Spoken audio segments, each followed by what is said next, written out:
Mentre la moglie era ricoverata in ospedale per partorire, ha approfittato della giovanissima cognata, una ragazzina di appena 13 anni, abusando di lei più volte e minacciandola poi perché non lo raccontasse a nessuno. Soltanto che la ragazzina è rimasta incinta e le violenze sono per forza avvenute a galla. I fatti, avvenuti a Quinto, risalgono al 2016. La vittima è una ragazzina ghanese nata in Italia. Con la madre si era poi trasferita in Inghilterra e lì si era scoperta la sua gravidanza. Inizialmente aveva raccontato di essere stata aggredita per strada. Poi in una versione successiva, con l'aiuto della sezione specializzata di Scotland Yard in materia di minori, emerge la verità.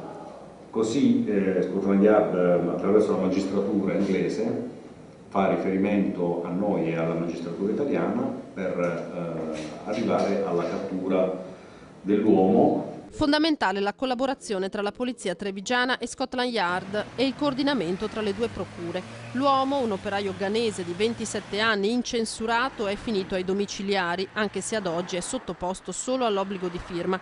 La certezza della sua colpevolezza si è avuta soltanto nei giorni scorsi, con il confronto tra il suo DNA e quello del bambino nato in seguito allo stupro. I riscontri tecnici relativi alle indagini di laboratorio sul DNA del bimbo nato a seguito della violenza hanno permesso di raffrontare il DNA dell'autore del fatto. Pesante è l'accusa di cui dovrà rispondere davanti al giudice: violenza sessuale aggravata.